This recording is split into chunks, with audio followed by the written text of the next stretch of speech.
How are you doing? I am Dr. Dante Morrison, and I am inviting you to a conversation about HIV and AIDS.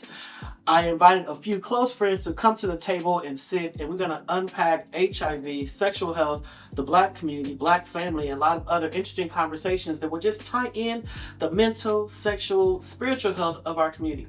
So you will see through this engagement that you will learn about HIV, learn about pending ways of treatment and prevention. You will learn about some of the systemic factors that play a role in why people are still getting infected. And you hear from multiple voices at this table over a phenomenal meal about what we can do to help decrease the rates of new infections. So please join us, Marcel Wellness Center, the HIV Vaccine Trials Network, and my village as we talk about HIV in recognition of World AIDS Day 2024. So let's get into it. Have a seat. Here we go.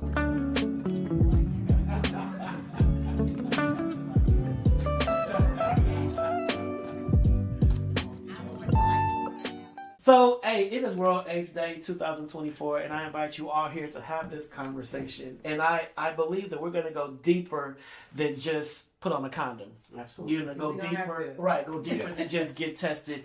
Because there's a lot of stuff associated with HIV that we oftentimes do not discuss, especially within our own community. A lot of intergenerational trauma, intergenerational misteachings, the mental health aspect, the spiritual health aspect, why people are even still putting themselves at risk. It's not just because they don't care. Right. They do care, but it's other factors. So you are all handpicked to be here for this conversation. And before we go any further, let's just take 30 seconds to let the people who don't know who you are know who you are. So not to be sexist, but let's do ladies first. right. First thing. So let's start tomorrow, right? Just who are you? All right, I'm Kiana Shaw. I am the owner of KRS Training and Development, where we teach youth, young adults, blue-collar workers, and those who are just as impacted or spent time in a gated community, right? I like to say that other than children. People tighten up when you say that. We help them with work readiness, personal and professional development. I am also the creator of Mothers Raising Teen Daughters, which is a community of about 26,000 moms who just need support in bridging the communication gap between them and their daughters, bringing love, joy, and harmony back to their homes. I love that. I love that. My sis to the left.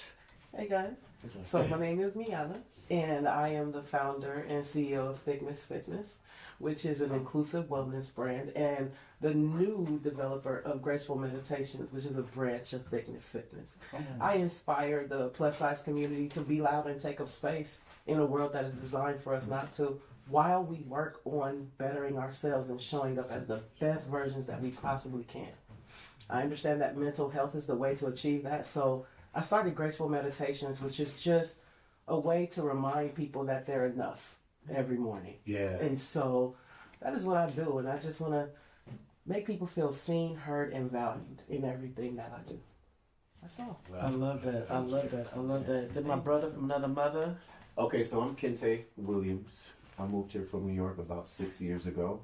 I have an MDiv from the Union where I studied Bible because I have trauma from my family that told me that I was an abomination.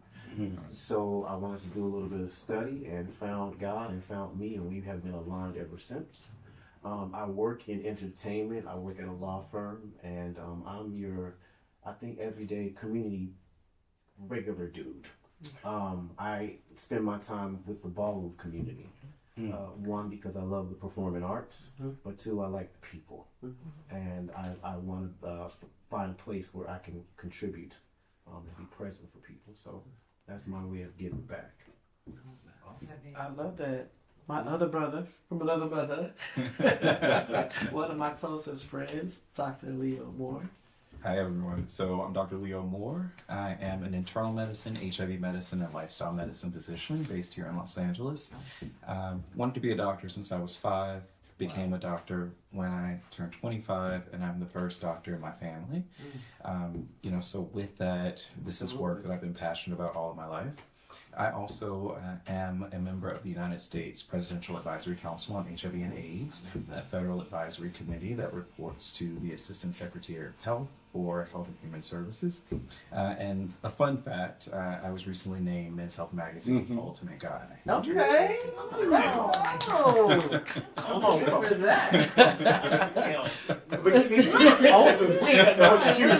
Come on, I'm here for thickness fitness. Thank you. Right. And this is funny to my mom. My mom will always say, "Yeah, I need to talk to a doctor. Not you, Dante. I need a real doctor. Call Leo." Oh, no. Oh, so my PhD is just. She's right about Yeah, it. she right. She said, "I know you're a doctor, but I need a doctor. Doctor. Okay. All right, well, you call Leo then. Yes. Do that. And then last but not least, the infamous. Oh, wow. Infamous? Wow. Oh, that's good. That's It's powerful. wicked. No, No, it doesn't. it's wicked. Infamous means amazing. God bless you. Infamous, there's a lot. The right kind of doctor. Sir. Martinez solo español. No habla nada español. But I get the honor and privilege of serving as CEO of Marcel Wellness Center, where our passion and desire is to transform the world through the power of wellness. And my other brand is Mental Health Marty, because I want to help Black men deal with their mental health, because too many of us are secretly suffering in silence in the shadow of shame. And so I'm trying to help men speak up, speak out, so that they can live. And so we are trying to live our best life. So that's what we do. Here. I love that. I love that. So raise a glass on behalf of y'all. Yes. Come on. Why is We'll it- give you some other shade. It's empty. Right. Neither one. I'm just empty. But let's get into it. So World AIDS Day is huge. I mean, it's a global awareness event where the world kind of pushes the brakes and tries to educate everybody. But outside of World AIDS Day, HIV is a problem every single day. You know, it's kind of like when you see people, let's go feed the homeless on Thanksgiving. Well, they're going to be hungry again in February, March, and April. So we can't just talk about HIV only on World AIDS Day. It should be a continuum within our communities specifically. But I want to ask the table, you know, is everyone abreast of what HIV is? And I ask that because I do a lot of talks about HIV, and you know, Dr. Leo, you know, we're both versed in it, but you'll be amazed at how many people still do not know, one, what HIV even stands for, Right. two, how it's transmitted. You know, so I won't put nobody on the spot, I'm but like, I know what it Right. is. But now, on the spot, I'm like, what? right. It's a virus. You know, it's like, oh, and You it's know, two the doctors doctors at say, the it's right. the HIV. Yeah. And when you think about that, you know, that most people still do not know what HIV stands for. Human immunodeficiency virus. I knew it. I was right. Yeah, they scratch their temples. And it's something because, Dr. Leo, when did it come out? When did it become mainstream? So in the 80s, 1980s is when it was first discovered. And, you know, since then we've had so many advances, but many people aren't aware of those advances. And I just want to go back to, you know, one thing that you were saying that I think, you know, is so important for us to be thinking about when we think about our community, is that outside of, say, Black LGBTQ folks, Black women and Black men are also getting HIV every year as well. So this is not just for one group of us, it really is for all of us, you know, to be aware of HIV. You also mentioned how it's transmitted, so I just want to briefly talk about how it's transmitted. So we know that it's transmitted through sex. It's also transmitted during pregnancy from mothers to children. It's transmitted during injection drug use or sharing of drug paraphernalia. In the past, it was transmitted through blood transfusions, but through science and advancements, we're now able to detect HIV in blood to prevent HIV from being transmitted through blood. So over these years, a lot of advances, but there's a lot of information that we need our community to know so they can make the best decisions for themselves. And I think you said something really important too, because most people, when they hear sex, they'll be like, okay, well, I'm not having gay sex.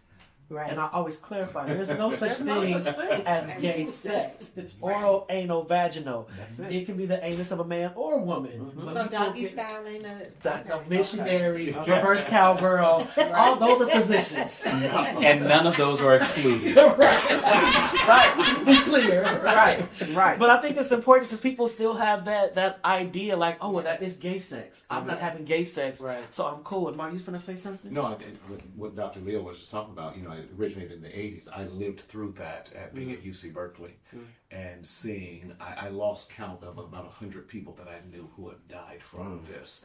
And in 85 to 90, when I was at UC Berkeley, they were really literally dropping off as flies, and it was just uncontrolled literally within 6 months. I'm like, where's so-and-so? Oh, we covered it up a lot, especially in the black churches, saying they had pneumonia. Well, it wasn't pneumonia. They had HIV. And even the churches that refused to bury their same people that were participating in their choirs, or were participating on their usher boards or anything else, and how the stigma that came along with it, I helped perpetuate that we have not let go of today.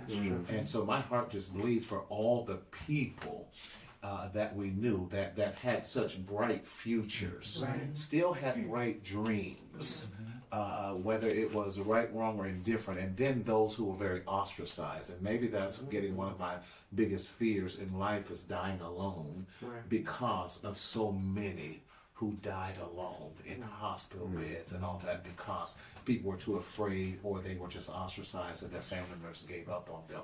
But we have to be better than that today. Yes. But I think you brought up a good point, and I want to ask the table: is AIDS still a thing? Yes. Yes. Is it talked about though? No, not really. Like, it's a thing for sure, but I think it's probably more whispered about than spoken about. Like, you're not seeing it go across social media like like you used to. So yeah, I don't know. I think that it's lost its status as a killer. Right. Okay. Okay. Right. And so, because it's lost its status as a killer, and what's been added to it are preventative measures, then it's not the same kind of threat. So it won't get the same kind of attention. It's like red, orange level threats. Yeah, DEFCON 1 to Yeah. 5. Right. Yeah. And I think people look at it in the yellow zone versus where it was in the red zone in the 80s, early 90s. Yeah, I agree with that. I do too. I agree with that as well. And I think because many folks that are of younger generations did not have the experiences that you shared. They didn't see friends and family lost, right? So, And there was no conversation in recent days. Like back then, our grandparents, our parents had conversations, at least in my household. My grandfather was like, look, this is what we need to be talking about as a family. That did not happen in my friends' families. But when we're looking at the conversations that were had because it was so new versus now, most people don't address it. Like, I address it with my daughter because I have Dante. Right. If I didn't have Dante, I don't know that I would tell Kayla and talk to her about this kind of stuff. I'm glad you look at it that way. I don't think we still have the conversations, because even at the funerals or whatever, we were like, now they didn't have pneumonia.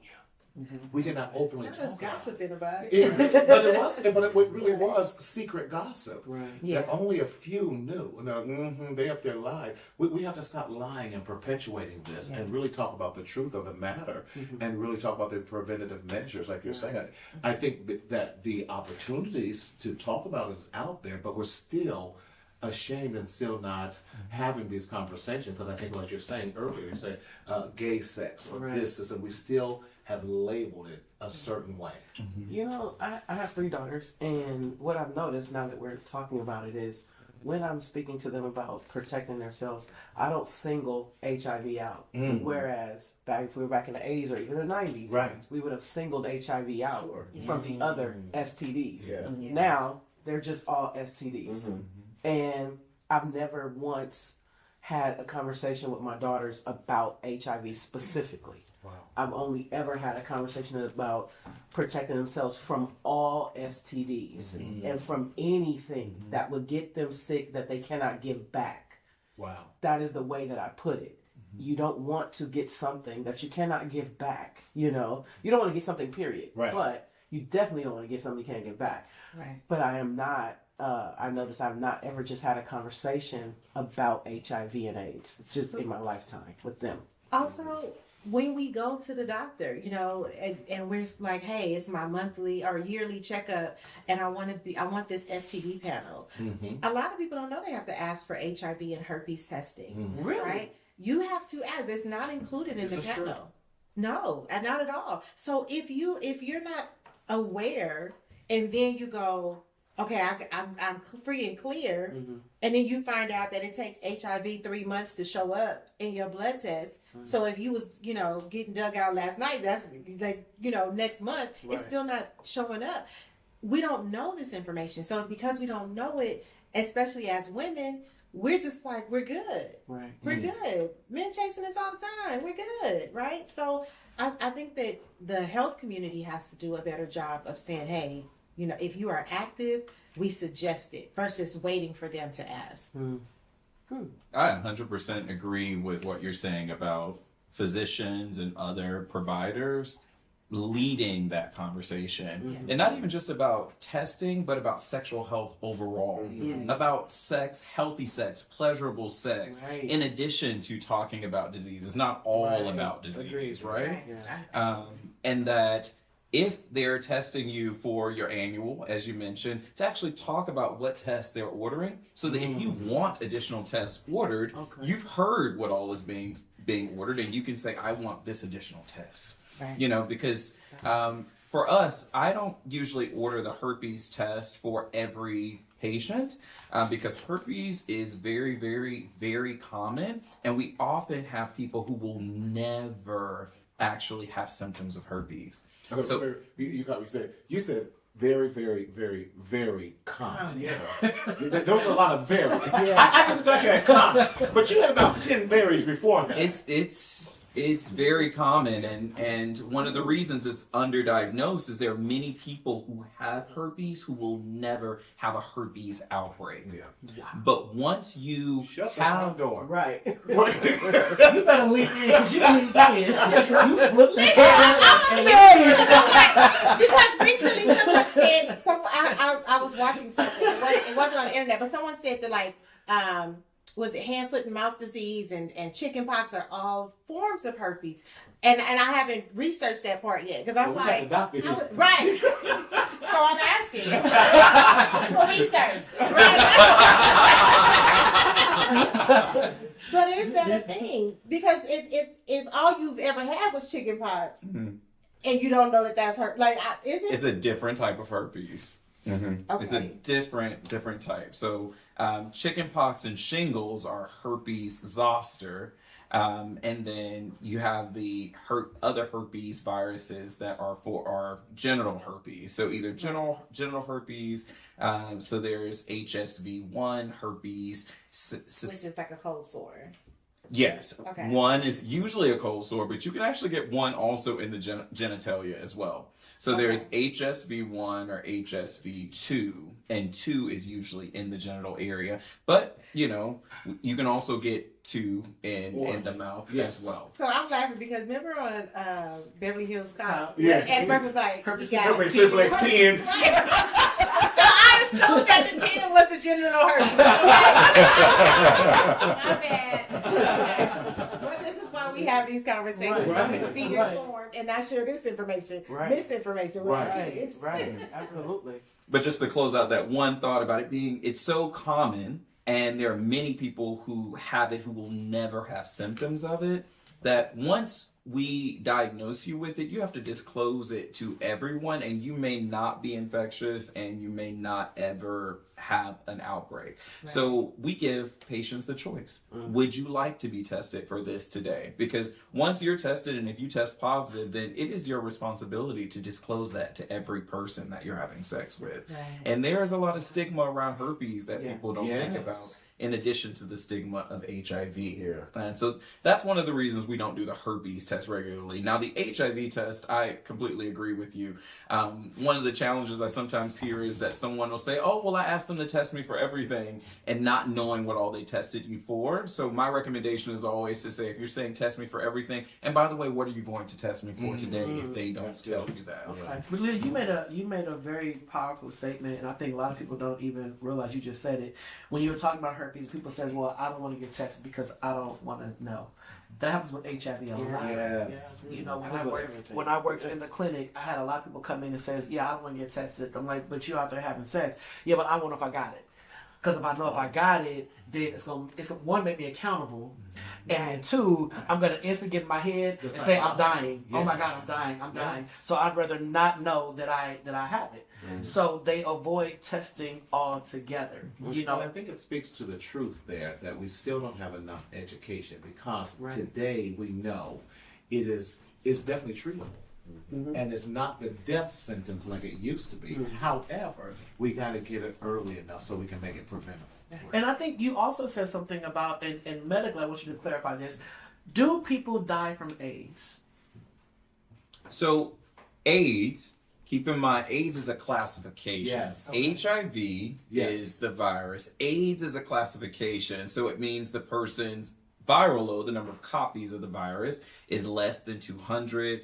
And that they have an opportunistic infection. So if you get a cold and you're not living with HIV, or you're not living with cancer or other diseases that weaken your immune system, then you could fight off a cold easily, right? But a person with a weakened immune system due to HIV could die from pneumonia.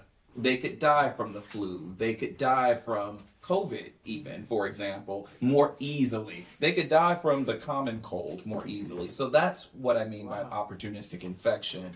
And so AIDS is a classification. We are not seeing as many people dying from AIDS. But I do want to mention to you all, when I was in residency, one of my friends, someone who actually had gone to public health school while I was in medical school at Morehouse, he died from complications of AIDS. Wow. Due to the denial of having it and the shame, the stigma. So this is still very much real. People are still dying from AIDS. Although we don't hear it talked about as much, it's definitely still happening. Thank you. And can we just bless this food? Oh my God. 'Cause, you know, I was trying to pay attention to everything, but when I saw them shrimp and grits, I was ready to slap somebody's I've mama. been checked out since the biscuits. Well, let me conserve my words. If you check out. Right. So, you know, as we do, we bless our food at all times. Let's just bow our heads. God, we thank you for this meal. We thank you for this conversation. We thank you for this community and village. Lord, bless the hands prepared it, and let it be nutritious to our bodies. In your name we give thanks and praise. Amen. Amen. Shout out to Eddie's Edibles. Eddie's Edibles for the shrimp and grits and catfish and It all looks amazing. sausage. Yes. That's a good thing. So I think we're really on a good pace right now when we're Yes. talking about this. I mean, we know how it's contracted. We know it came out, 40 years ago. We know that people are scared to get tested. They're not getting tested. You gonna ask? I was gonna say, I've been asked by doctors when I go again through education, right? I always ask for HIV, herpes, and I've been asked why. Why do you want those, right? And the why is very shocking to me, because it's almost like, well, what do you need that for? You understand? Well, because I'm sexually active. Right. Well, because I've been in a relationship, but I don't know who else he's sexually active. Right. And so, I think that there is still shame even inside the medical community. There's a lot of shame. There's also a lot of, but you also got to understand, every single doctor is not an HIV specialist. Okay. So sometimes I have to go to a primary care physician for anything outside of my diagnosis. Then I have an HIV specialist that deals with the virus only. Okay. So my primary care physician knows nothing about my HIV care. It's like a divide. Now, I don't know if it's because of the network I'm a part of, but my primary care physician has no knowledge of HIV. I do want to mention, though, you should never have to explain why you want sexual health screening. Right. So I'm not going to make an excuse for my colleagues in that regard. She's not my doctor anymore. Okay. I was trying to Because get you should never have to answer why. Sure, you may get questions about your sexual history, right? Because they're wanting to make sure that they are testing you regularly based on your sexual history, Right. but not why, as in why do you even want that test? Yeah. You know, Yeah, I was very uncomfortable in that moment. But I have come to realize that that is how people still see. it's the taboo of sex that is still very much there. And it's not only, out in the community, but it's also in healthcare, right? The people who are trained as physicians, nurse practitioners, physician assistants, they came up through our same education system where there was not standardized, sexual education, right? So these conversations are still very taboo in medical school. Sometimes you have people snickering during those conversations, because they're just not used to it because it's not been normalized and the conversation is still too taboo. So I think it really starts off earlier than where we're starting in this country with conversations even about a healthy body. Right. So that people can get more comfortable with the body and not be so kind of nervous to talk about it. Right.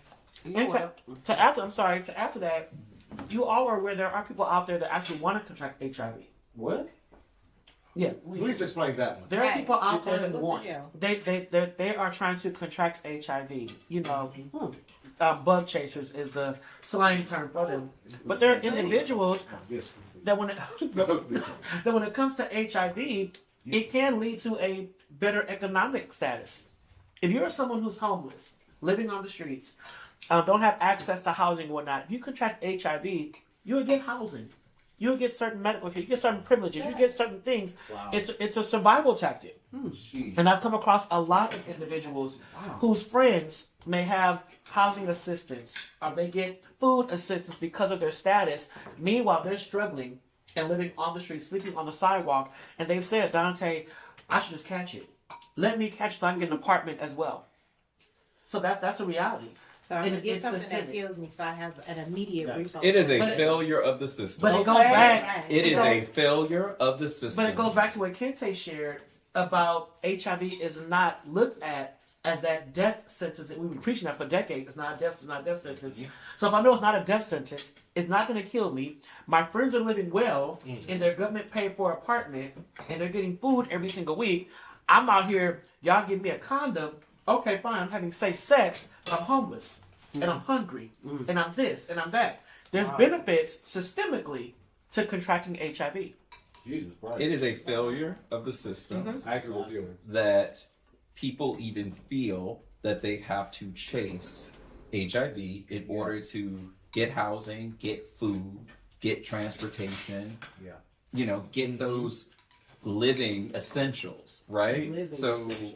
It to me just speaks back to the very broken, not only healthcare system, but social services system that we have in this country. Right. But that's what I think, and I totally agree with you, why this conversation with all of us and our different areas of expertise, collectively, we can help in the stigma. Even if we help change 3, 4, 5, whatever, and that gets pushed out. So we can help in Apple Valley, so we can help in the IE, so we can help in LA, because we're all too interconnected. Not to have these conversations, they cannot happen in silos anymore. So thank you, Dr. Dante, for having this, because we can look at even the greater problem. Right.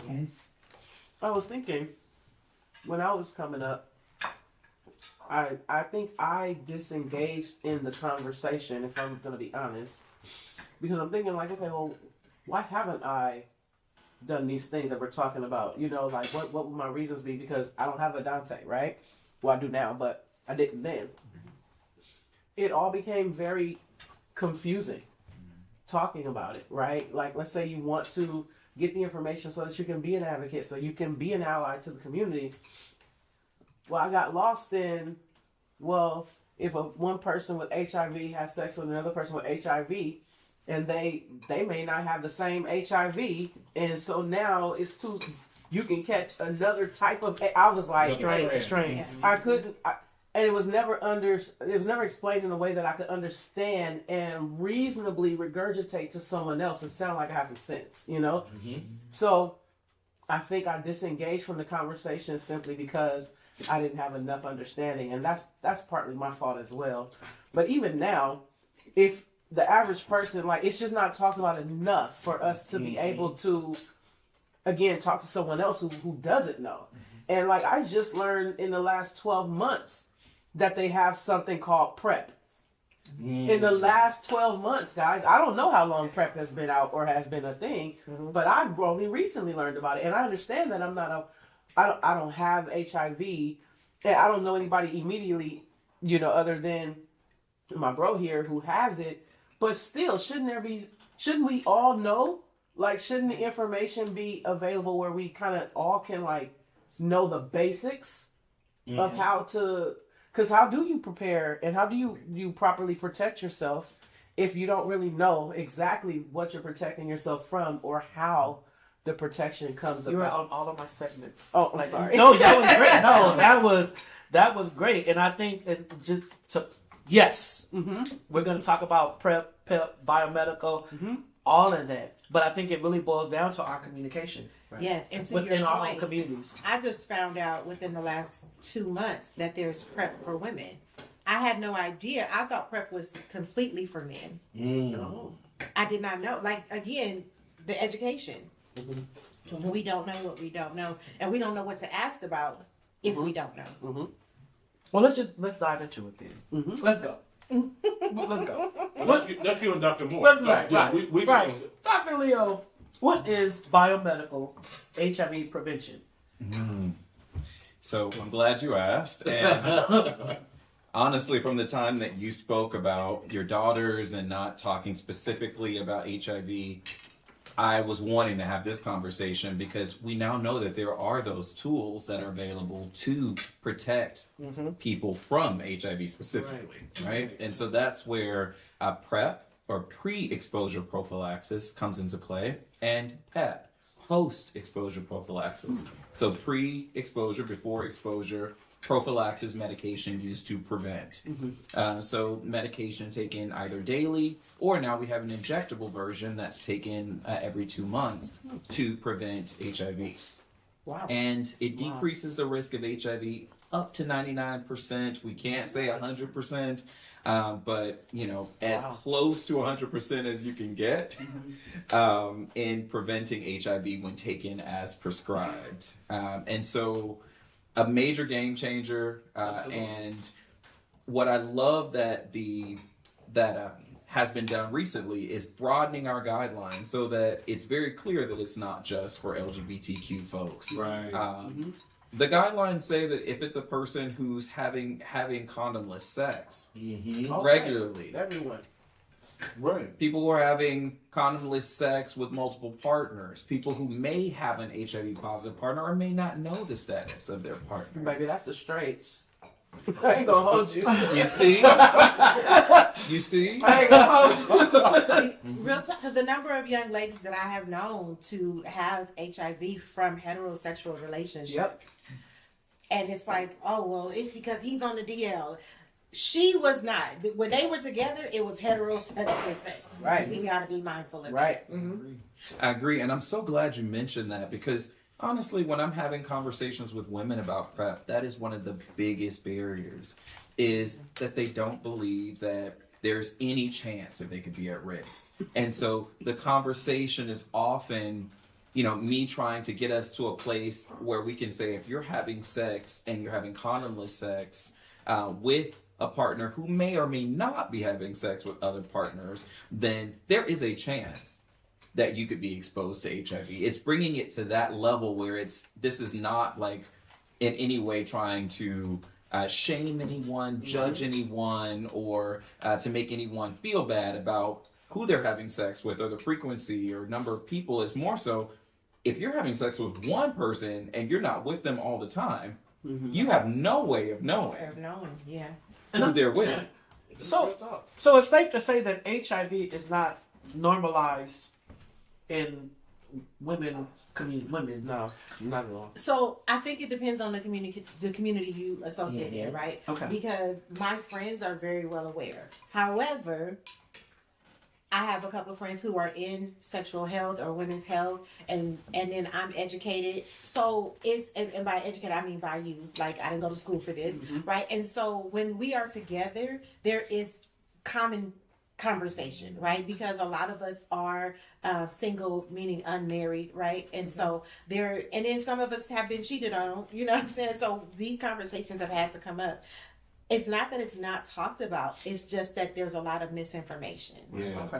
Kiana, I'm so glad that you mentioned, though, that you and your friends are having these conversations. Yes. Right. Because for me, usually when I'm having this conversation with a woman, it's her first time ever hearing about PrEP, right? So if there is a conversation already happening between friends where one is sharing with another friend about their experience on PrEP or what they know, then that conversation when you're with a healthcare provider is much easier. Like, we can at least have a conversation where this doesn't feel like something foreign. This doesn't feel like, something that is being kind of pushed on you in any type of way. Right. And we know in our community, medical mistrust and distrust is still a major issue, Yes. right? So if you can hear it from your friend or from your family member or someone you trust, then when you have a conversation with a provider, it kind of takes off some of that stigma and distrust that is there. Yeah, and then having people in your circle, I really feel like I need to do a yearly thing with my friend, because again, I just found out about that PrEP was for women as well. That's something that we should know. You know what I'm saying? Like, not because we're reckless, but because life happens. Right. It happens to our young girls who are sexually assaulted. Like, all of this stuff, and we don't know. Like, never have we had something that we could take after being sexually assaulted to prevent HIV. Right. If it's out there, we should know. Like, these are conversations we should have. So, Dr. Moore, how do you access it? How do you access it? So either through your primary care provider or through your local health department. I want to go back to one thing just very quickly that you just said, because I think one of the ways we can normalize the conversation about PrEP is to think about it as birth control for HIV. And think about it as this is our way of preventing HIV in the same way that you're taking birth control to prevent pregnancy. Yeah. Right. And so when we think about it that way, I don't want to get HIV, I don't want to be pregnant at this point, so I'm taking this medication to prevent it. I think it's a simple way to explain that to people and to say there is no judgment that's being tied to that decision. It is your decision to make. It's your body, your choice. But I think that's so important. When I was doing some therapeutic work with a dear friend of mine, Dr. Gwen Allen, who has the Women's Gardena Center. She was my doctor. Was She she? delivered my daughter. Wow. Get out of here. Wow. You know, that was my old college roommate. The best roommate I ever. No way. Yes, it was my college roommate, Dr. Allen. We were went to UC Berkeley together. Awesome. And, yes, so she was the one. So we were doing an experiment about how do we bring therapy to our communities of color, especially with Black women. And you would be surprised how many clients she would bring me into the exam room and says, we need to get some appointments because she now has discovered, like you're saying, she now has at the risk of transmitting this HIV to the baby, because her boyfriend, her partner, had HIV and he did not know. And so it makes all the difference in the world. This is a small world. So with that, we were looking at some different fundings that we can just, how do we make this, like you're saying, more real and get the knowledge and the information out there for more Black women so that they know, just women, period, that it's not a gay disease, it's not a male disease, but it's everyone is at risk. And how we have these conversations, how do we get them on PrEP and PEP and have these normalized conversations with us. So, yes. But I think that teeters into relationships. And what we tolerate in relationships and the conversations we don't have in relationships. Because I know that being a Black gay man, there is no manual on how to date another man. There's no manual on how to even navigate a relationship. I know I can't speak for Black women, but my interpretation is you're raised up to be led by the man. Or the man needs to be the head of the household, whatever the man says you do. And then for most Black men, you need to be the head of the household. Right. And anything outside of that, you're now emasculated within your own community. Right. So when you think about all those nuances of how we're supposed to exist, and then you pull in the risk of HIV or any kind of STD, we don't talk about that. we don't address it. I know within the Black gay community, of course, it's always about, give me your stats. Right. Top, bottom, neck, pause, drug and disease free, all that kind of stuff. But women don't have that luxury. Right. Because the minute you ask a man his HIV status, would you think I'm gay? Right. No, I don't think you're gay. I just know that I ain't your first. Right. Right. And not only that, but as women getting comfortable walking away from men who get upset about that. Yeah. Mm-hmm. Like, if I can't ask you your status, There's you a can't problem. ask me for your service. Right. What's some ice cream? Right. If you don't want to go get tested with me, and I was dating someone and I was like, hey, Dante, we are coming Right. to be tested. We are doing Right. Right? And I love that. I'm not gonna play. Hey, bro, give me your finger. But Come but here.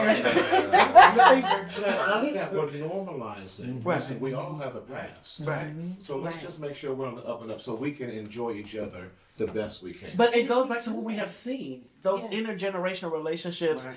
that were, and I think before the camera started rolling, we talked about a lot of the intergenerational traumas, Yes. about the stuff that's swept under the rug, about the stuff we don't address, about the stuff that we're just told, no, that's just how it is. We all know the story about the auntie and the uncle Oh, yeah. at the family cookout.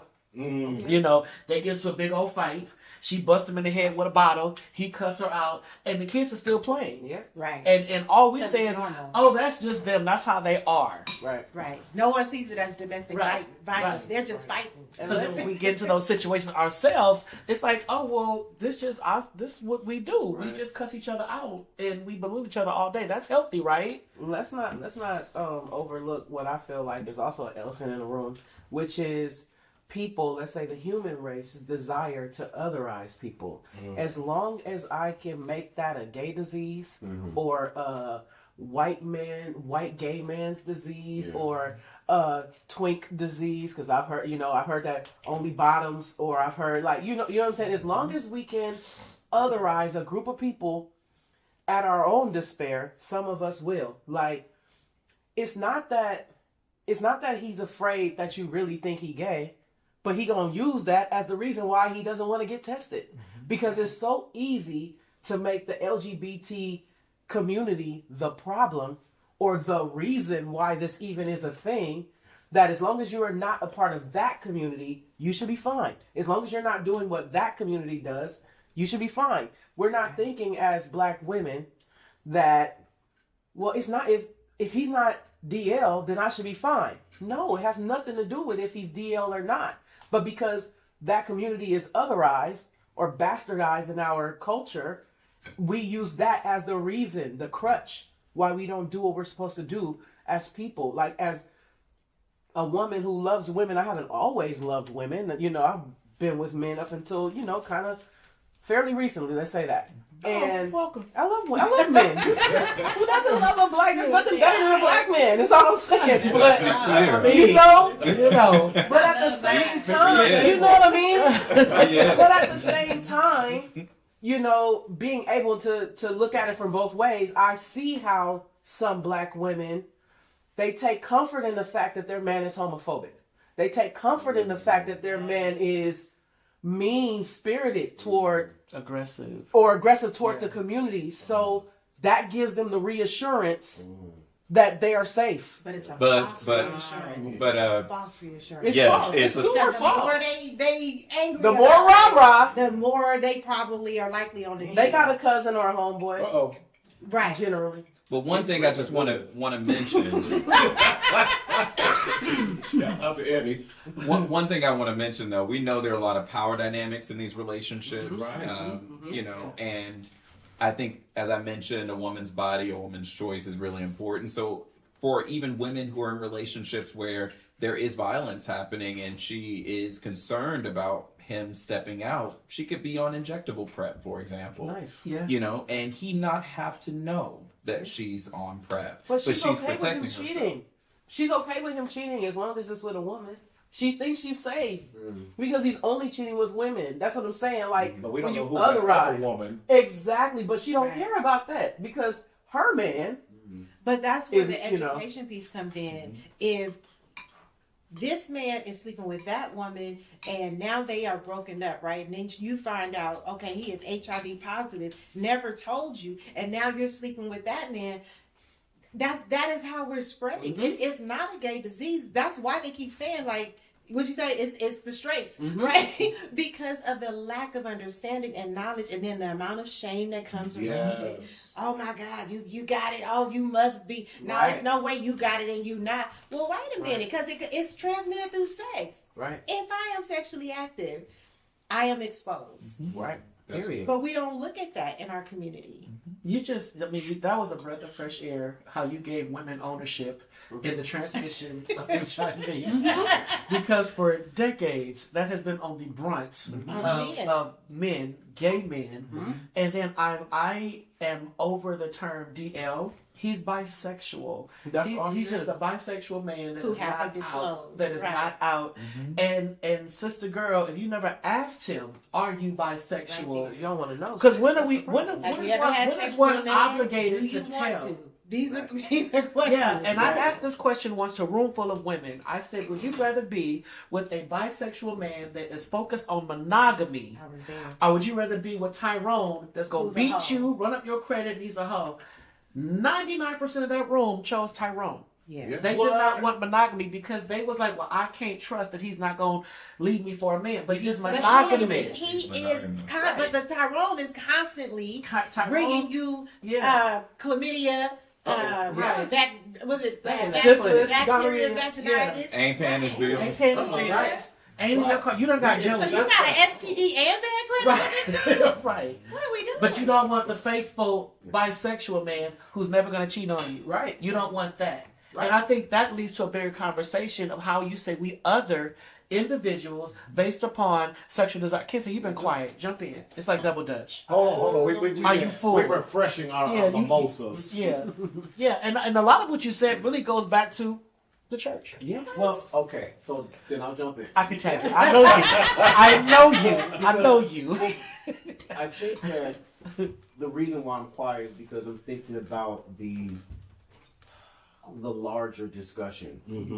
The big elephant. I think that as a people in this modern day society, our moral governing is doctrinal.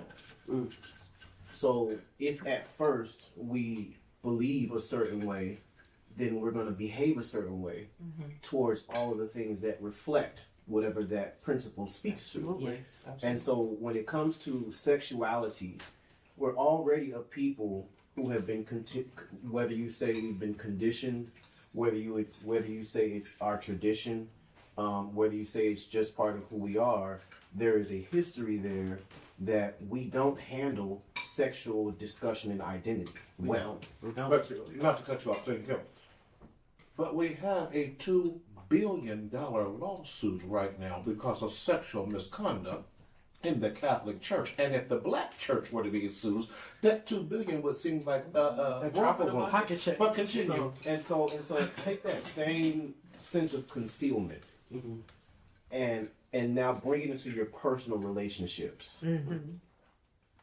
That's why I said when you go, I get what you're saying, a little bit further back into the way that we talk at our family tables, into the way that we teach our daughters and our sons about sexuality and health or not. Most of us or not. It's incidental or accidental that I had a discussion with my child about sex. But I think that when we consider where we are right now on the timeline in the matrix, we are no longer in the 1900s. We don't have the same position to sit back passively about the discussions about sexuality. Right. We have to be more universal, meaning. So I imagine, I don't have a child. I do have nephews and nieces. And when I think about AIDS and talking to them about HIV, it's not about them dying. It's just about, well, you do want to live a long, healthy life and might have some kids, right? Right. You do know that there's things you can contract that will interfere with your life, right? You may not die, but don't you want to have kids? Well, don't get AIDS or HIV because it might create a problem for you. It may don't be so sexually free that you're not aware that herpes is so normal and natural in our environment that there's so many variations and forms of it that you'll casually get it and then you'll have herpes and you don't know it. So it's more to me about us learning to have holistic discussions about personal health. Yeah. And that sexuality is a really big part of it, and it is one of the main channels of contracting issues that get in your way. So I think that when we talk about whether we're talking about AIDS and HIV, we should be talking about all this stuff. Right. We live in a modern world where there's germs everywhere. There's all kinds of stuff. Right. So to eliminate the need to excavate one's sexual identity and isolate it because you don't behave this way, if you're an American living today, you need to know that part of one of the challenges that we face in having sex and relationships is AIDS. Period. Right. It just is. But I don't think parents want to talk to their kids about that. I do. I But I think think they it don't goes back to what you're saying. We still don't have enough information out there. That's what I was Or gonna say. we I do. lack how to have comfortable conversations, and we are not the best of having uncomfortable conversations that we may not know about. Is or that we learned? don't understand. Is that learned? Because if Big Mama and them just said, don't go out there and get pregnant, and that's all she said, that's it. Don't come home with no baby. That's correct. You know, we ain't taught how to have a relationship, we ain't taught how to date, we ain't taught how to do this. Just don't come home pregnant. And then now you trying to pass on the same information to your child, knowing that there's an onslaught of terminology that needs to be shared with this kid, and parents want to be the smartest one in the room. Meanwhile, your child is on Google, Googling everything they need to know. Or asking their homegirl, asking their homeboy. With no guidance. So it's Right. all of them sitting there with no guidance, sharing information. Right, right. And you got young gay boys that think their sex life needs to match what they watch on OnlyFans. Right. Right. It's like, yo, little homie, you do know you cannot do that every single day, all day. Right. You know they do cuts on them porn sets. They do this on them porn. You ain't just Y'all gonna didn't be tell me that. right. So and it's not Googleable. and it's Right. not Googleable. Right. And you got little girls thinking that, okay, if I give it to him like this, or if I show this and wear this, he ain't going nowhere. He ain't gonna cheat on me. He ain't gonna do this. Parents are not having these conversations with these kids. Well, And I go on these campuses, and these kids are They don't know. knowledgeable. They knowledgeable in a very ignorant kind of way. Yes. That sounds really weird, No, it's No, the no. truth. but they are so smart, ignorant. Let me tell Because you they have something. knowledge without wisdom. Right. That's and as You better parents. preach, daughter. But real talk, I remember my grandfather saying like, knowledge is knowing tomato is a fruit. Wisdom is knowing it don't go on the fruit salad, right? Right. Like, we Right. Wait a minute, that was really. That's some real stuff. Yeah, That's some real stuff.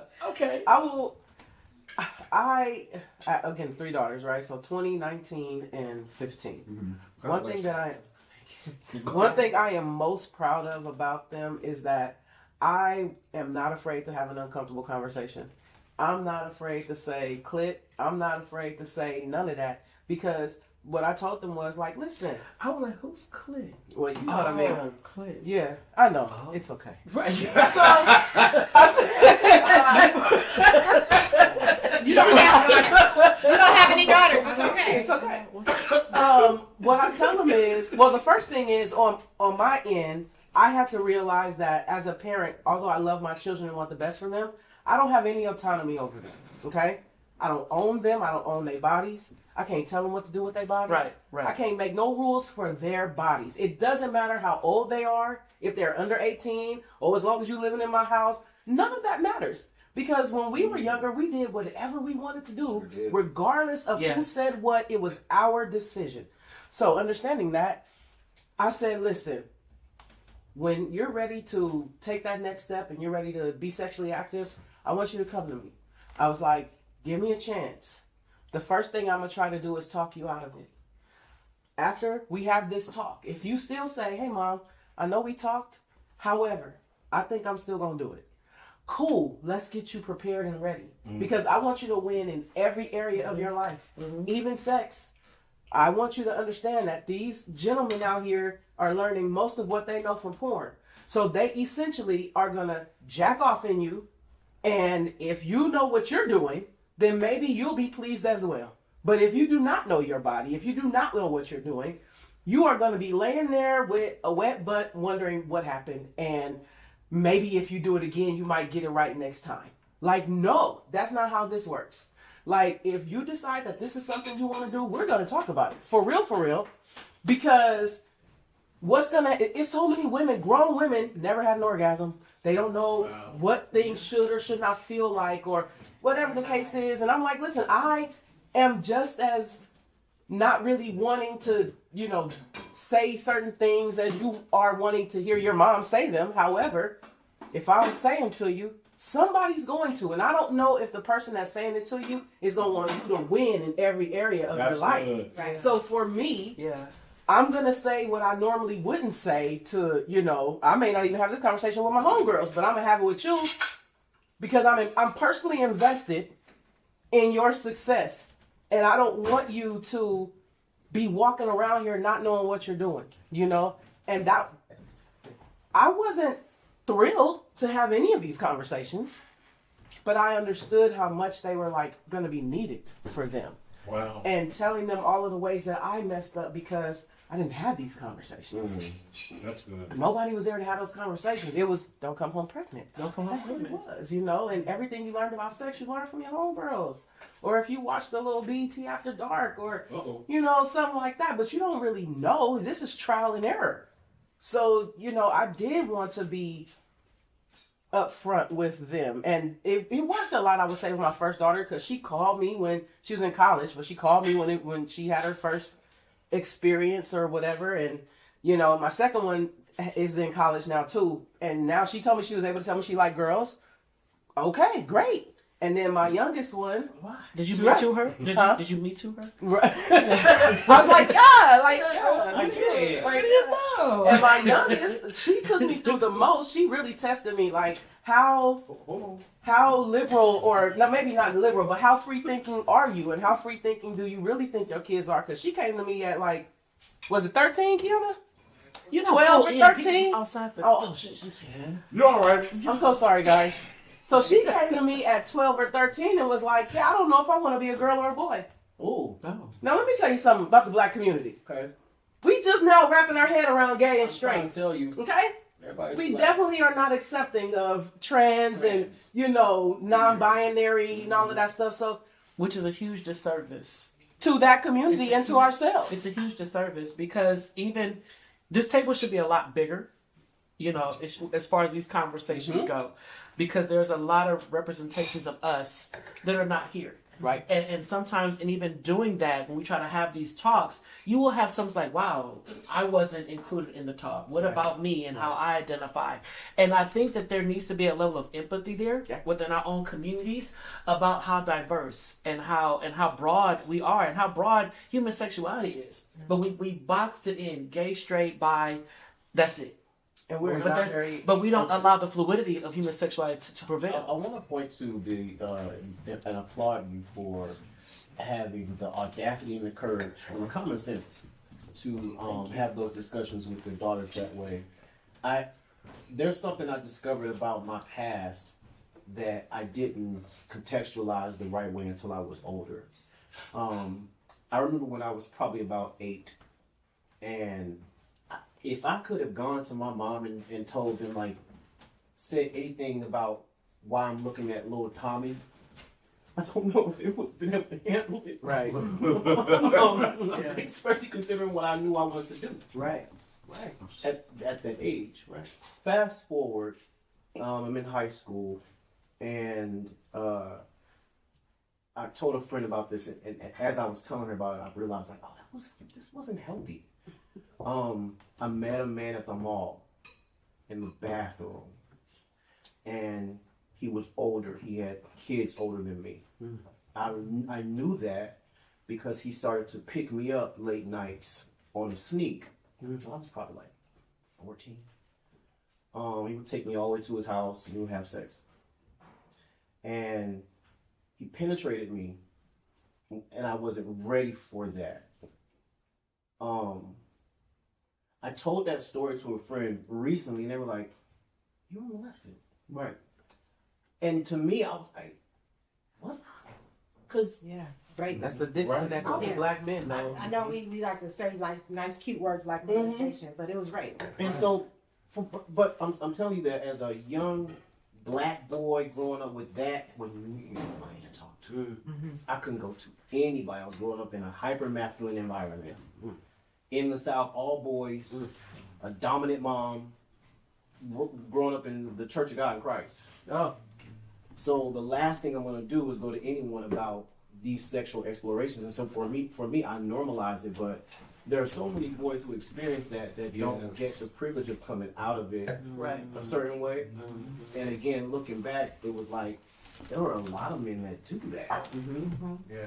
And for me, it was normalized. Yeah. Who don't identify Right. as gay or pedophile or Right. I knew that they had kids. I want to point. I knew he had kids because I remember seeing his kids' photos in his house all the time. But thank you for sharing that. Right. Because one, that's powerful. Two, we have made it seem like men cannot be raped. right. Because you're right, that wasn't molestation, that was rape. And that we can't have the safety of saying, I've not been raped. Because Dante has shared, and I'm sure Dr. Moore will too, time and time again, when these men have come forth, how the police don't take it seriously. Right. And especially if you're being a black man on top of that. Yeah. And that's almost seen going a counterculture of who we are as black men. But black boys still need to be protected. Yes. And they're not. And they're not. And so we have to, where have we, and that brings it, have as and I can say this as a parent, as of three and many godchildren, where have we gone wrong? Because of our own discomfort and talking And about trauma. it? Or have we all been, because we know that happens too. I would go back and want to know if I were in a therapeutic session, has he and was he raped at that age? Because we know that has a tendency of repeating patterns of that, because he did not have the cognitive fortitude to say, wait a minute, hell, he's 14, and why am I sneaking this 14-year-old boy into my house? Because someone must have done the same thing to him, till we now have come numb to that. And then also, to just take it a step further, to even ask, of course, we don't want to hold the child accountable for anything, but what is it about an older man that attracted a child? No. Come on. Because, because if you're younger, and not The daddy negative, syndrome. but you're younger, so what is it about this older man that you felt that it was not awkward, that this is comforting, this is okay? And I think that gets misplaced as well, because yes, that was a predator, of course, 100%. But then for the child or the teenager, because when I was 15, 16, 14, I'm looking at my peers. I got a crush on my friends. I never went to older individuals. always older. But unfortunately, my first encounter was with an older person when I was 16, and it was not welcomed. It was rape. Right. But when you think about it, it's like, well, what is it? What are we missing as young black boys, young black men? And that goes to the whole father situation, but that's not even this topic. But I think there's aspects of our upbringing, our families, our dynamic, the sweep everything under the rug syndrome that we just continue to overlook. And all that plays a part into our mental and sexual health experiences. All of it ties in. When it comes to sex, what are we really looking for in the bedroom? What are we really seeking? I used to tell the young girls, when you hear love, legs open very easy. If a guy tell you he love you, all of a sudden, oh, he's the one. Girl, come on. Legs open very easy. Come on. But it's like, what are we looking for in the bedroom? When I think about the countless gay youth that are kicked out of affluent homes and forced to eat out of trash cans and sell their bodies to pay their cell phone bill. Meanwhile, their parents are living in the hills, but they don't want to have a gay kid. That's going to embarrass the family name or the legacy or the church. Right. Now we got kids out there having sex, situational sex, not in school, not working because they don't have a GED, they don't have any kind of papers. They're just out there pillar to post on drugs, using meth to stay awake so they don't get robbed at night. All these factors tie into one, survival, but it's also a longing for something. A longing for something. They're not and longing at home. often for the parents who put them out. Right? Like you will put your son out for being gay, won't address the family molester, then you won't address the husband who is constantly stepping out. It's like and this is what my issue is with the church, it's the picking and choosing of the sin. this man can cheat on his wife with other people here in this congregation, but his gay son is no longer welcome. I don't understand that. This woman cannot sleep with her husband. The Bible only promises you sex during marriage. Everything else you're supposed to get, you're supposed to get your love, your understanding, your trinkets, all that before you get there.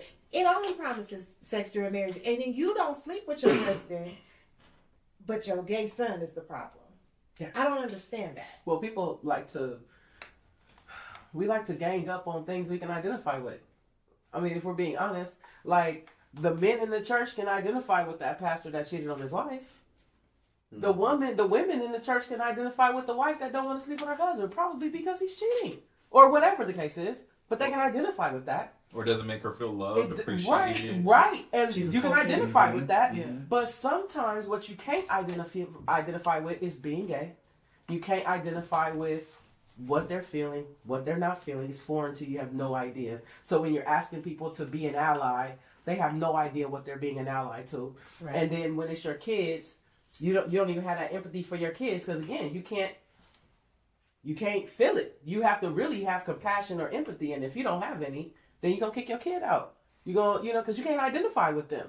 Same in the church. It's cultural. Even though we say, we love God and God, Jesus is all. He is. Still though, we're okay with fraud, pedophilia, womanizing, whoremongering, backsliding, backbiting, shacking up, name something else. We're okay with it. We are just not okay with anything that has to do with the LGBTQ community, because as a whole, we can't identify with it. It's not right. It's just how it comes off to me. I think that's the bigger piece of HIV prevention that goes beyond the condom. Right. It goes beyond PrEP. It goes beyond testing. It goes beyond all of that. It ties into the mental health component of prevention. And that's something that myself and Marty have been working on for the last 2 years. How do we link in mental health and sexual health? Because a lot of people are engaging in adverse behaviors because their mind ain't right. Yeah. But I think it has to deal with, when you hear that, one of the things when I was working with you at your previous place, they don't get the name, was really this whole idea of sex shaming. But they were like, well, I don't want you sex shaming. So I'm not sex shaming. I'm questioning why the behavior, because we cannot just not address the negative behavior and the risky behavior that could cost you your very life. Yeah. So too often we so listen, like you said, you're grown, you can have sex with whomever you want. However, if your greeting to say hello is having sex with that person, there's a whole different reason behind that, and we need to get to the root of that. And that includes marriage. Yes. When that's how you communicate. Yes. In marriage. Yes. If all y'all have is sex, Okay. we need to have a conversation Yes. about your trauma, about the misunderstanding of what a relationship is, about how y'all only friends when y'all screwing. Like that's a big deal. How you keep that up, Jesus. Right. Stamina. Right. What's up? Viagra. More So, I mean, we can go on and on, but I really want to just close it out with, what do we do next? What's the next steps? So think about that right now. Chew on that. Chew on it. Chew on that. And as we wrap it up, I mean, we've talked about a lot. We've talked about how you contract HIV. We know there's no such thing as gay sex. It's oral, anal, vaginal. Period. Period. That's it. We talked about that. And cowgirl, and that's a position. Oh, that's position. Okay. That's position. All We said that again. Right. Right. Yes. Positions. We talked about the access of PrEP and PEP for women. Yes. And Dr. Leo did a phenomenal job of just unpacking that PrEP is for everybody. Yes. That's good. But clarify which pills are for which population. Because I know there's 2 pills for PrEP, but women can only take one of them, correct? Yep. Women can only take Truvada. Women cannot take Descovy currently. Women can take Apretude, though, the injectable version that I was mentioning, every 2 months. And it's an injection in the buttocks every 2 months. Nice. And then in addition to that, Dr. Leo, can you just quickly talk about ARTs for people living with HIV and why it is so important for individuals who are living with HIV to be adherent to their medications? It's a really, really great thing to bring up. So we call that treatment as prevention. And so one thing we know is that people who are taking medication, stay on their medication, get to a point where their viral load or the amount of copies of the virus in their blood is so low that it's undetectable by lab tests. They are unable to pass it on to others.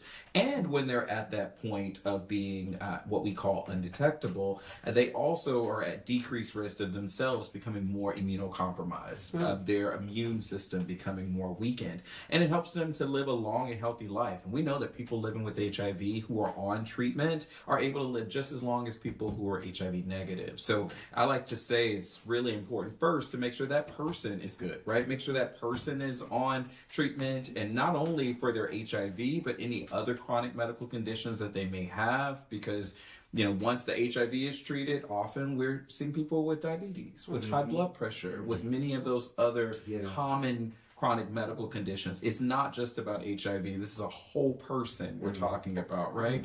HIV is just one component. Dr. Mark, I know you also address, I would love to, because a lot of times, one doctor. I would say that for finding your right doctor, your right therapist, or anything else, your life coach or fitness coach, sometimes we have to go through several of them to get to the right one that's going to meet our need. And it's okay, and you correct me if I'm wrong, to interview your doctor, talk to your therapist, so that you know that they have your heart and meeting those things, because there's such a direct correlation between our mental health and our physical health and biological health. So that if we're on top of that, and we feel good about ourselves, we're going to have a lot more feel good about our mental health and the direction we're going, so we can live this healthy and longer lives. Yeah, you have to shop around. I like to remind people that if you have any type of insurance, you are paying for a service. Yes, that's good. Right. And if you're paying for a service, you should be getting the service that you desire. Right? Yes. And we also know that, everyone doesn't click. There might be a great doctor, maybe they know medicine, but you just don't connect with them. Right. They say things in ways that you just don't agree with. It's not comfortable to you. You don't feel that you can share with them what's going on in your life or what you're experiencing. Find another doctor. Right. In the same way, find another therapist. Yes. Find another until you get that team that you feel like, oh, these are the people that I can go to. Your care team. Yes. And I think as Black people, we have a tendency to go, therapy is not for me. I tried it. It's not for me. No, that therapist was not for you. Right. But therapy is a totally, get another one. Yes. Right. Yeah. Don't give up. Don't give up. Right. I Don't give up. have therapy every Tuesday at 3 o'clock. Come I on. don't miss. I love therapy. It was literally the best decision I've ever made for my life. Started a few years ago. And I tell anybody who will listen, hey, if things going good, find a therapist. Right. I love it. Because you have to wait till things are bad. Right. Yeah. And if you start putting the good things in right now, the good habits right now, then when life happens, and if we know it will, you will have enough of the good stuff put in you to where you at least won't be falling apart when something comes up. So, and you have that person, right, to lean on. You're not scrambling at that time, because we know, unfortunately, there are not nearly enough mental health clinicians in this country. Right, I'm trying to figure out Qualified. how she getting a meeting every Tuesday.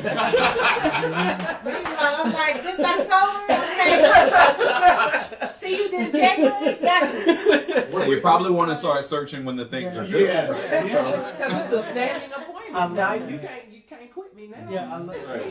Right.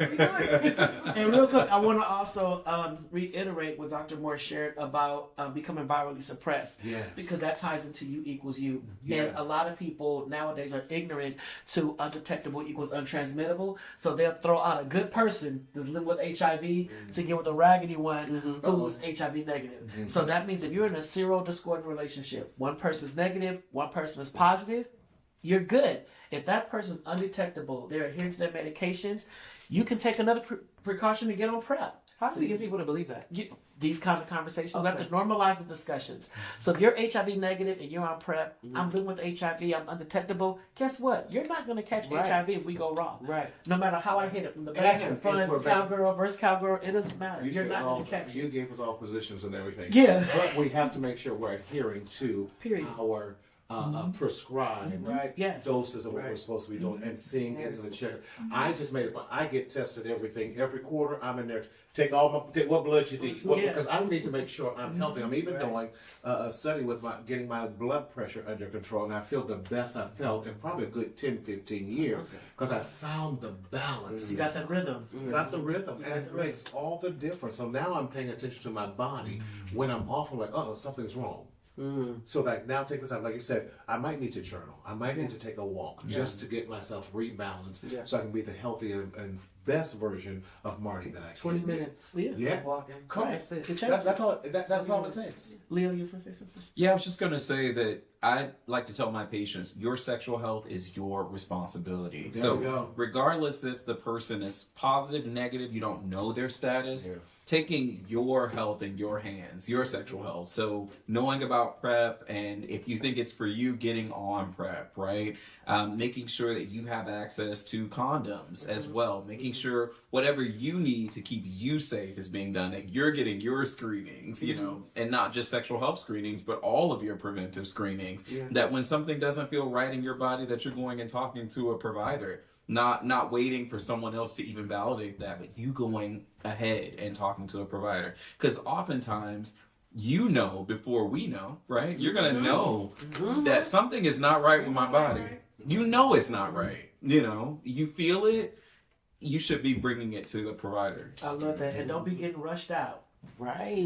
Don't let them rush you out. Hey, no, Your wait a 10 minutes minute. is up. Wait. My toe hurts. Let's talk about that while I'm in here. Right. Yeah, just wait a minute. All my time. All right, team. What's next? Who wants to go first? Let's wrap it up. What do we do next, Kiana?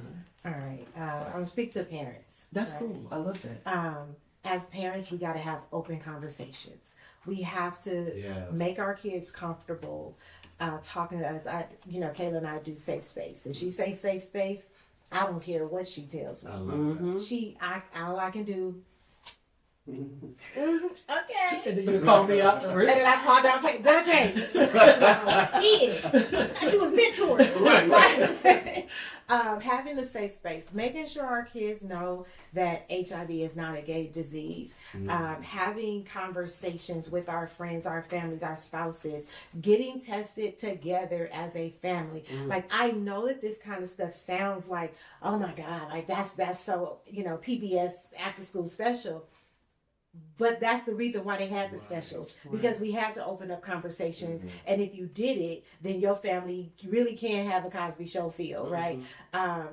Being mindful that the biggest problem with HIV is the lack of communication before it's transmitted.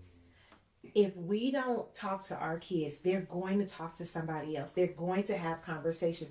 When I found out that when Kayla turns 12, I can no longer just go into her appointments. I about hit the roof. Because first of all, who the hell paying this insurance? I believe it's me. I'm going to need to document so I can see, right? But they're like, no, even online, you will not have access to her records. Me understanding how I am as a parent and how open I am, I also had to understand that there's another parent that will beat the hell out of their kid for anything, right? And so the safety of all children necessitates that my access gets cut off. So I'm not here to argue with the health system. I'm here to build my relationship with my daughter so that she never feels like she cannot have this conversation with me. It is not easy. As parents, we have to remember that nothing about the conception, probably the easiest part, right? Depending on how they were conceived, because positions matter. Okay. But conception is probably the easiest part. After that, it's all hard work. And we got to be able to put in the work so that our kids can benefit and we can change generations, because our kids, like them being able to say mental health, them being able to have, where they have boundaries that we never had. We didn't have boundaries with our grandparents cussing us out. You know what I mean? Now kids be like, I ain't going over there. Right. And then we get mad like, oh, they're so disrespectful. No, that's not disrespect. That's them making you respect them. It's different. They can still be entitled to disrespectful though. Like, let's of course. Like, I didn't have to snatch a collar or two, okay? But at the same time, creating an environment where our daughters, our sons feel safe talking to us has to be our top priority. Absolutely. And then we have to be their advocate. As difficult as it is, I always tell my daughter, don't let nobody come tell me something about you that I'm supposed to already know. Right. So when she was on the playground in kindergarten, when I got there, if she was running, I'd be like, Lord, what didn't happen? Mm-hmm. Right? But she learned, I have to be the first one. Don't let this teacher make it to mama and she telling me some brand new Right. information. You better give it to me. That's good. That kind of conversation allows our kids to go, hey, I'm coming to you first.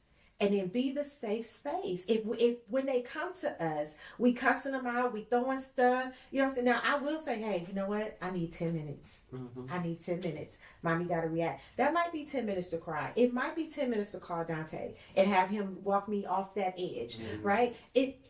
But she deserves that space, and I'm the one that has to give it to her. Yeah. I can't put that on her dad. I can't put that on her grandparents, her uncles. Like, it has to be me.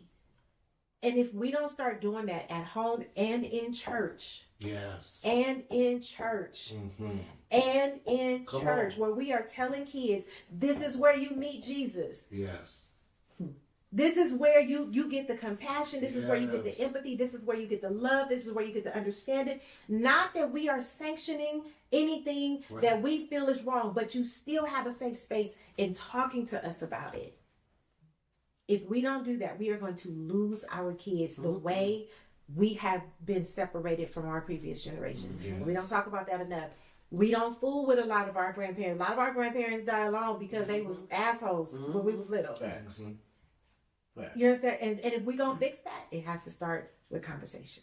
Agreed. That's it. Love that. I love it. All right, who's next? What's next? How do we change this? What are we doing? Kente. Right, because I'm so interested. Speak, Lord. Please. Speak to You me. can even throw a song in. Like, I just want to hear the song. Right, no Yes. pressure, no pressure. And then you, because you smell so good. I think that you said it. I think that it's important that we continue to cultivate real safe spaces for the dialogue, and to, notwithstanding the history attached to the HIV/AIDS epidemic in this country, but with all due respect to the lives lost and honoring those names, Yes.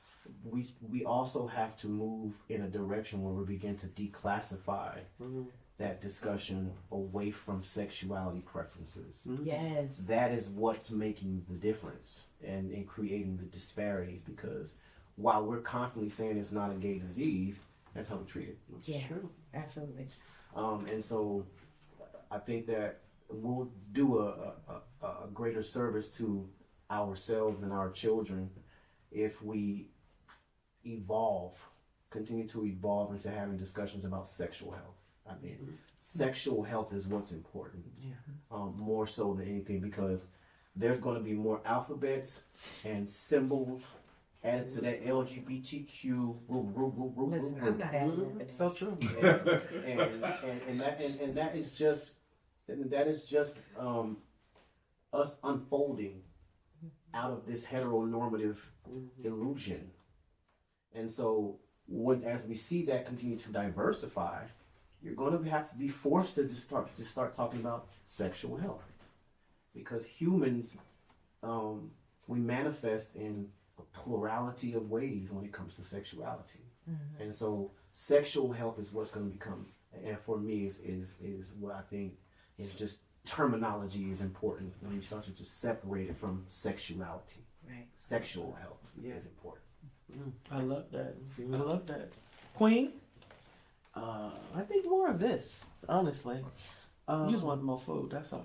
That too. That too. What's going on? Two things can be true at the Right. same time. You know, this whole panel is so diverse, and I think if this panel can be recreated over and over again, maybe this panel with an audience of people, maybe people who need to hear this the most, women, there has to be a way to educate Black women, because I'm not going to say that we're the number one carriers or anything, but I am going to say we be carrying it.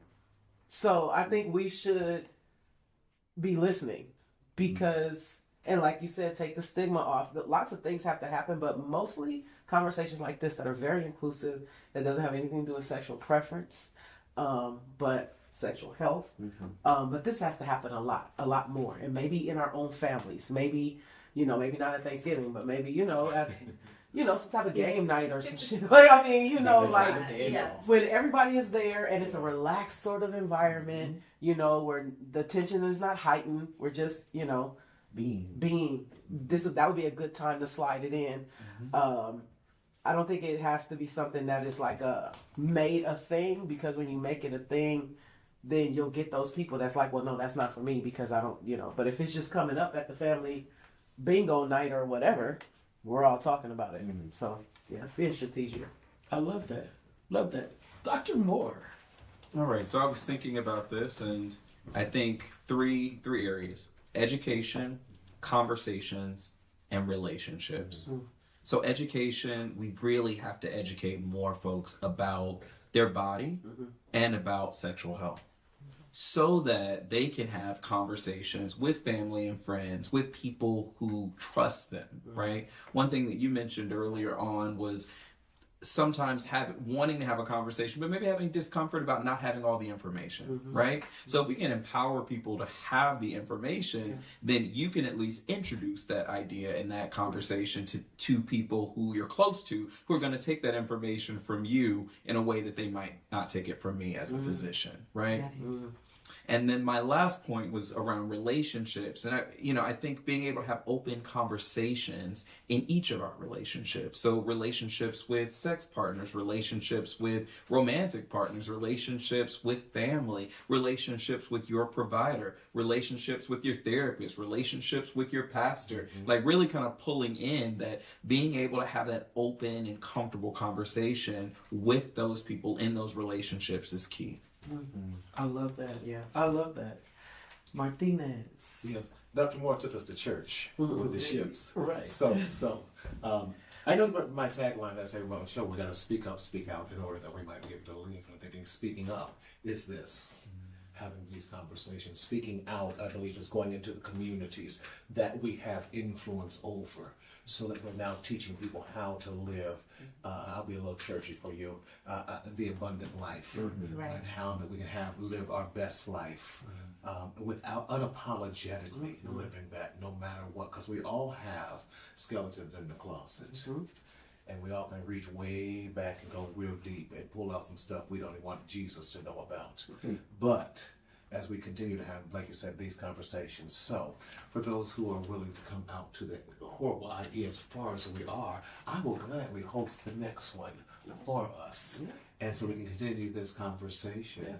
And then maybe invite more people around us. We make this table, like you said this table needs to be larger. So let's have the larger table with the greater community, so we can make an impact on people's lives. Yeah, I love it. I love it. But look that way. So, hopefully something was said on today that got your attention, that just sparked interest, that made you kind of think more critically about sexual health. And I think that's a phenomenal way to take it all the way, sexual health. We talked about the diversity at this table, but this is a small component of how diversity looks. I think there are many out there who have more to input than what we shared on today. But if that is you, hey, we would love to just sit down and talk with you as well. So to all the parents out there, know that you have an advocate for you that's really going to help you navigate those conversations with your child. For all those thick and witted, we have an advocate that's really all about, let's get this body together and just showcase the best that we got. For all of those who've gone through spiritual trauma, been just badgered by the church, we have a theologian here. We have someone here who can help you unpack that and just travail that pathway to find your best self. However you subscribe or whatever spirituality you use, we can help you out with that. Then we have the phenomenal Marty Sellers, the CEO of Marcel Wellness Center, who can just help guide you through that mental journey. And I think that we cannot belittle the importance of therapy. Therapy is huge. We're in a very critical season. We're about to go into an even more critical season. And I think just making sure your mind is right, your mind is tight is so important. And we all can benefit from a solid therapist. And then for those that need to know more about HIV and STDs and what you need to do to make sure you're living your best sexual life, we got Dr. Leo Moore, who is always a go-to guy. You know, you can follow everyone here on our social media platforms. Matter of fact, give me your social media pages. What's your social? Coach Kiana Shaw on all platforms. Or if you want to find me at Mothers Raising Teen Daughters on Facebook and Instagram. I love it. I love it. You can find me at TFLife365 on all the platforms, or thicknessfitness.co. No M at the end. I love that. I think on social media. Kente X on IG, KENTAYX on IG. IG, and then come on, because I know your social. Come on. Mine is easy, at Dr. Leo Moore, Dr. Dr. Leo Leo Moore Moore. And then Mental Health Marty. Marty, and I'm Dante_Morrison on Instagram. And then this is going to be out on all of our social media platforms. So we're going to ask you to please share it. Let's make this conversation go viral. A lot of information has been shared today. We've probably been saying some things you've been thinking. So it would behoove you to be a supporter of this. So shout out from Marcel Wellness Center. And then please, special shout out to the HIV Vaccine Trials Network, who is making this possible. So please visit www.hvtn.org. HVTN.org is a global think tank of researchers that are researching HIV vaccines, tuberculosis vaccines, a lot of other vaccines globally. So HVTN.org, and then Marcel Wellness Center, www.marcelwc.com, MARSELLWC.com. Check out both of those websites. Get your life together. Let's help you get you back on track. Group hug to you. We living on you. Because sometimes we all we got. So just know that you are a part of a village, and we are that village that loves and supports you. So you got a team behind you. We're gonna help you get to greatness. All right. So thank you for watching this. And shout out to Eddie's Edibles. Oh my goodness! Shout out to Eddie's Edibles. Right, because I've been to that. Fix. Like, what is happening with my textbook? Kudos to Eddie's Edibles. Follow Eddie's Edibles on Instagram and Facebook. That's Eddie's Edibles. Shout out to him. Thank you, Eddie. We appreciate you. I didn't like anything. I just ate it because we were on camera. And then Marty, give a shout out to our crew. Yes, our crew. Henry Jones and Lester himself. We have the best crew that does all of this for us. They are remote. For a small fee, you too can have them. But they are great, and I appreciate love to the fam with that. Love it, love it, love it. All right, y'all. So there's going to be another one. I know Marty. It's going to be another one. So stay tuned for the next one. That's all we got. Happy World AIDS Day 2024. Peace.